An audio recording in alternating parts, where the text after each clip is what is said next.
another nuclear complex in addition to the one in Yongbyon. That's according to a report by the U.S. State Department, which said it is likely the regime may have been operating a secret nuclear facility. If true, it would deliver another blow to efforts to denuclearize the regime via the six-party talks involving the U.S., North and South Korea, China, Japan, and Russia, as efforts have been focused mainly on the existing Yongbyon nuclear complex. North Korea has been drifting further away from its denuclearization commitments since June 2008. That's when it destroyed a water cooling tower at the Yongbyon facility, which was seen as a powerful gesture of its commitment to ending its nuclear activities.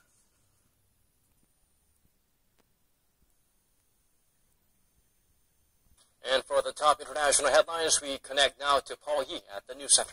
Our focus today, the G7 leaders press Russia to choose the path of peace.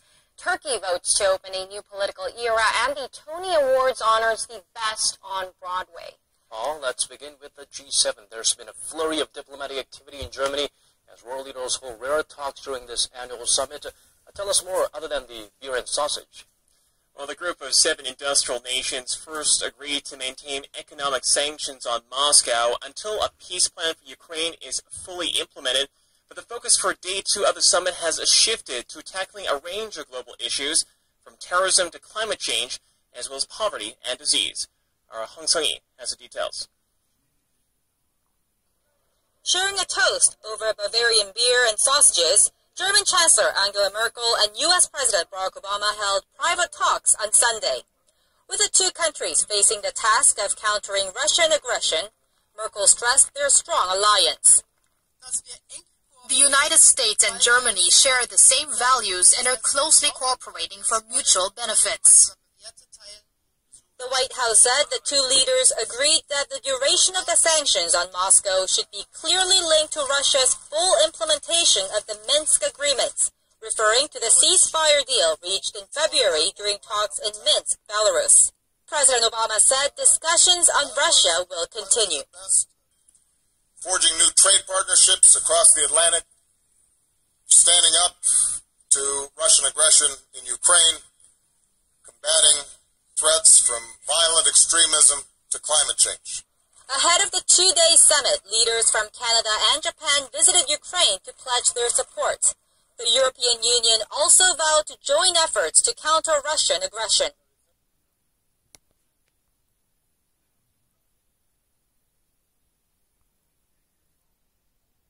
The government confirmed 23 more cases today, bringing the total number of Middle East respiratory syndrome or MERS patients to 87.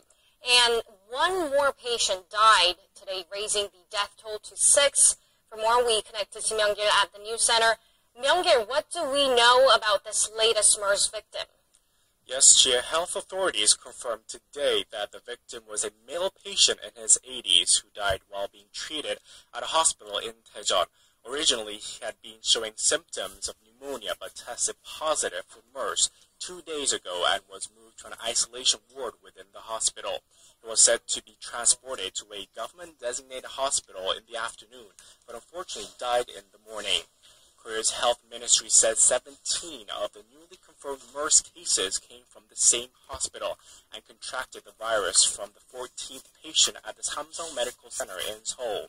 We also have the first case of a teenager coming down with MERS. The male high school student had received brain surgery at the Samsung Medical Center late last month and is believed to have caught the virus while there. Health authorities reassured that a young boy did not have contact with anyone outside the hospital. In a press briefing this morning, health officials from the MERS Central Response Headquarters said they expect that further spread of the virus will peak this week and probably start to drop off soon after. Children in Korea are probably celebrating the fact they don't have to go to school, although they don't understand the gravity of the situation. The government did say it's unnecessary to close schools. We know that hundreds of schools remain closed today. Do you have an update on the overall figures, Myung-gil? Well, Daniel, nearly 2,000 schools were closed today due to concerns over students' safety. It's affected kindergartens, elementary, middle, and high schools, and also over a dozen universities. This means 1 out of 10 schools across the country were closed. Let's take a closer look at the numbers. Currently, 87 patients are confirmed with MERS. More than 1,600 people are suspected infectees. 6 deaths have been reported, but there have also been 2 recoveries, and more than 2,500 people remain under quarantine. Now, World Health Organization officials will be visiting Korea tomorrow. So, Myung-gil, what can we expect from the trip of the World Health Organization officials?